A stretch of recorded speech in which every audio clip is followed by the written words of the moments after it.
Model railway exhibitions are the best place to see the best examples of models better and more expensive than yours. And the very best place to find some of these models is at Model Rail Scotland. And this year I've made an effort to ensure this channel has the very best coverage available of the show anywhere on the entire internet. Efforts include 3D printing a reporter's microphone mount, hiring my friend as a cameraman, and most of all, having confidence. The first step in knowing what you're doing is convincing everyone else that you know what you're doing. If I go around a big show acting like I know the first thing about railway video journalism, I'm bound to be taken seriously. I'm a railway journalist. I'm not a railway journalist. That's the plan for the morning anyway. The afternoon will be dedicated for the other reason people go to exhibitions. We're going bargain hunting to see what's fun, cheap and interesting for a railway like mine. And I've got something really interesting planned, so stay tuned for that. In the meantime, I'll charge up some camera batteries, don the exhibition hoodie, liaise with the camera crew and head out into the fray of Model Rail Scotland 2026. As soon as I entered the show, the facade of professionalism was dropped immediately as I failed to realise that my microphone wasn't turned on, making all the footage muted. Another thing I encountered was the trade stands, the real big hitters of the modelling world, showing off what's to come in their lineup. Umbi was there, still trying to make TT cool again, but considering I don't model in 00 or TT, I wasn't especially interested. One 00 model really did catch my eye, however, and that was Rapido's now decorated sample of the Ivor the Engine collection. Really nicely presented here with cardboard figures to set the scene. Do you like Japan? Well, no worry, because Kato are here. They've got British Railways Kato, and they're just showing off what you can do if you don't really care about accuracy. So this looks to be a little like a theme park railway or something. We've got a little train running round. We'll get a close-up once it comes round, but we've got little Star Wars things, like a Sylvanian families, the Tunnel of Eyes, and here comes the train now. Look at that. Just a little Kato mini diorama circus. A little modular thing.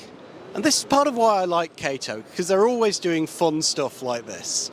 I've just seen something very exciting. You know how I love silliness in my models. And come with me.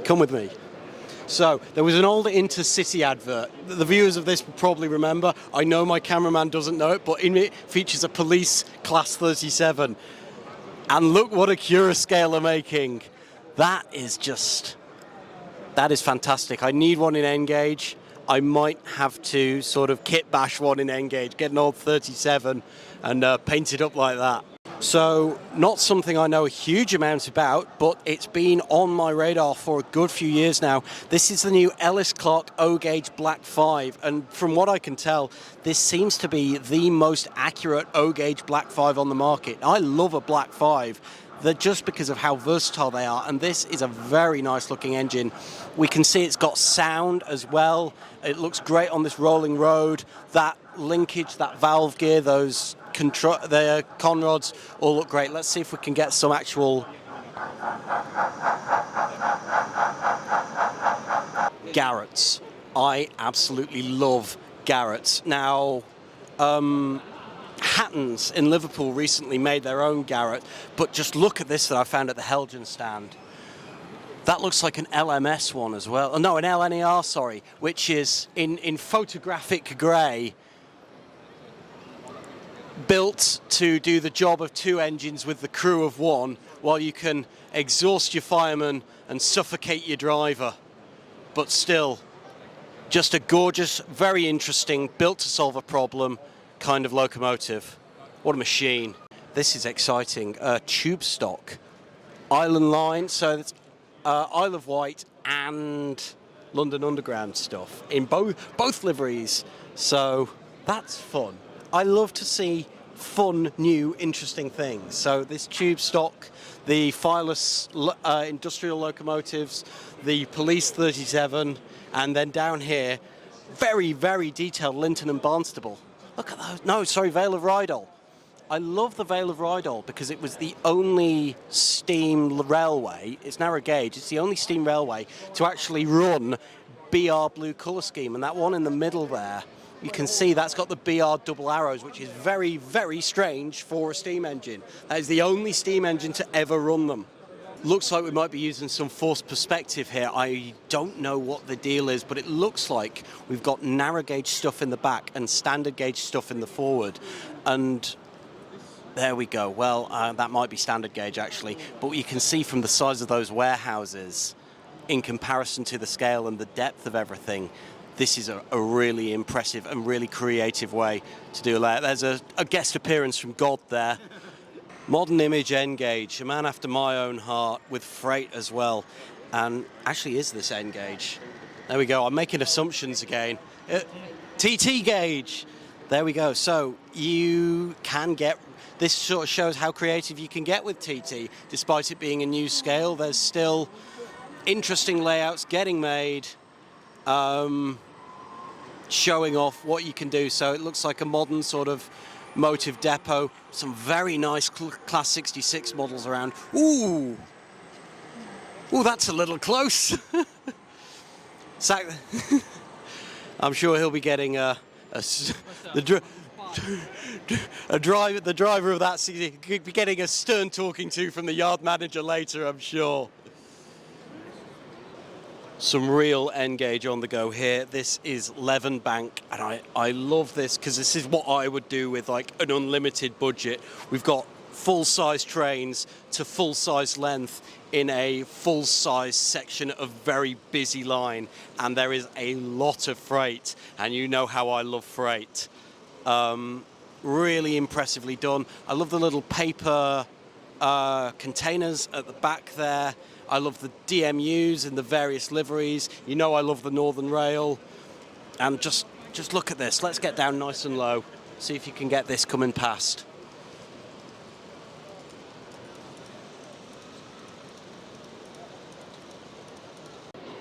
Now this is really interesting. This is G-scale. And the reason it's interesting is because my layout is actually in this scale. If you... Getting interrupted by James there. So my layout, despite it being a miniature railway, the scale of the people and the infrastructure, if you will be in this scale. I just need to get around to making it.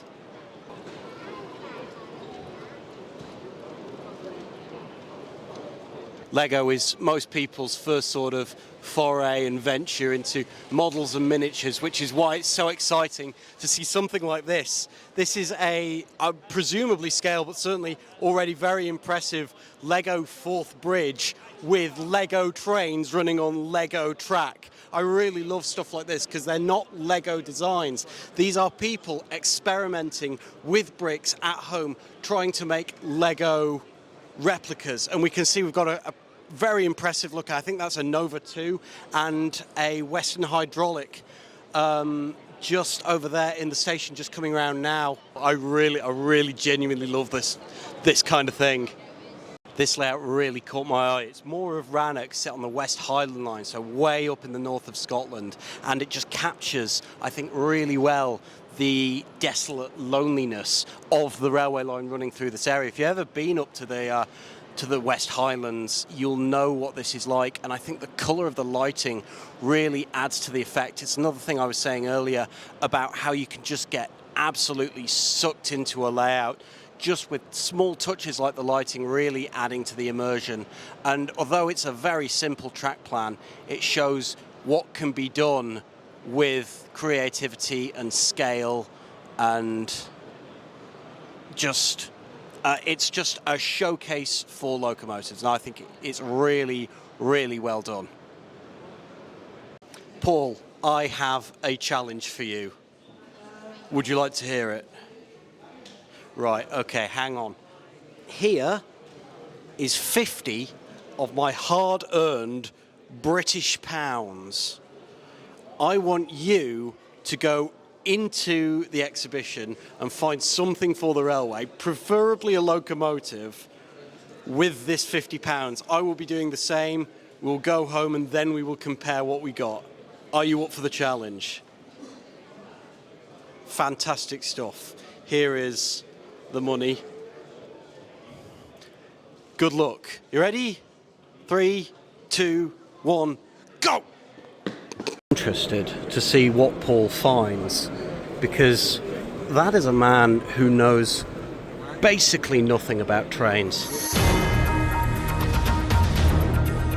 Things Paul has called a train in a past include traction engines,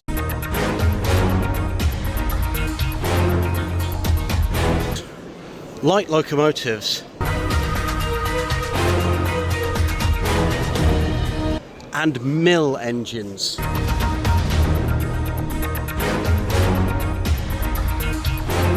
Very weird, very strange individual. Needs to be studied, I think. I've been looking and looking, and so far the only thing I've found is American locos, which I know Bob won't want. Now, I was very tempted by this, even though it is over budget, out of the challenge. Interesting little Stirling single. You don't see many Stirling singles in Engage, but unfortunately, oh no, it's got a face. It's got a face, and I am over the age of 12, which means I cannot get it. Let's have a look. Are we ready? Oh God, I know what this is. Do you want to hold the microphone for a second? I think we've been to the same shop here. It is Class 33. I saw that and I thought that is a lot better than some random Great Western Railways 1940s steam engine. It's genuinely funny that you say the words Great Western Railway 1940s steam engine, because you will never guess what I found. Are we ready? Big reveal now. Oh! Shout out to thejunctionbox.net, because that's where we've been. But oh, that was a bit anticlimactic. It's a Great Western Railways 1940s steam engine. Oh, I should have gone in budget. Yeah, £50. So top end, we've got a 14XX there. Again, another very common thing on the miniature railway circuit. So both of those are going to look very good on the railway. Well, we're back, and let's see what we bought today. What bargains we managed to find from Model Rail Scotland. So, what have we got? Well, I have the big bag of goodies. We have the Class 33 that Paul got in the challenge. We have the 14XX that I got in the challenge, both from the same place, and there is a story behind this next one. So while I was going around the show teaching Paul what a locomotive was, he asked one of the store owners for what is the worst N-gauge thing you have, the worst quality thing. And he gave us this American thing. And I said, a tenner. He wanted a tenner for it. And I said, does it run? And he said, no. So it's beyond my expertise to try and make things run. So he said, gave me your second worst, your worst running thing. And this is what we got. Spectrum brand, because let's face it, if you're watching this, you're probably on one of them. Let's have a look at this. Just see what we've got. There it is. Look at that. Just the biggest Union Pacific diesel locomotive I've ever seen. It's so long, and I am very excited to see if this runs. So let's clear the desk a bit and see if it runs. This thing it's huge. It's got to be about 6 inches at least, and it probably has a great personality as well. First test. Come on now. Well, this doesn't bode well. Come on now.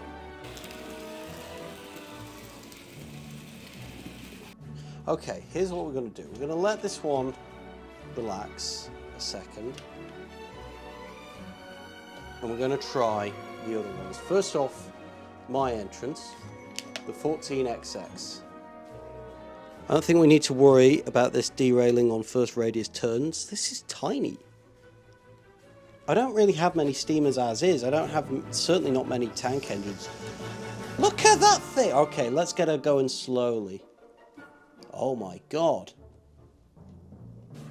Come on now, look at that crawl. That's just brilliant. For 50 quid.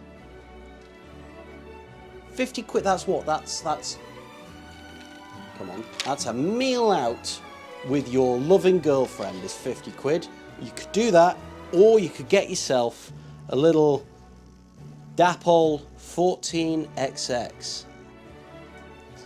And next up, it's Paul's choice, the Class 33, the limited edition Class 33, Bachmann Collectors Club, number 241 of course, 504 produced by Bachmann. Why would it be just 500? That would be silly. But fingers crossed it does better than the last diesel to go around this track. So this is the Class 33. This is post-privatisation, but they were built for the southeastern region, and there are pictures of these in BR Blue on, I believe, the Weymouth Railway. Now that is interesting because there are pictures of these next to cars working on a ground level track on a road. They are still quite a beloved locomotive, and they're now, there's quite a few in preservation, I believe, with West Coast Railways, where they do Thunderbird duty. Tell you what, this is a weighty model. You've done really well here. Paul's behind the camera, you'll never would have guessed. It's a good weighty model. This feels like a metal body. It's really detailed. There's even detail down to the little electrical hazard signs. So let's see how it runs around the track.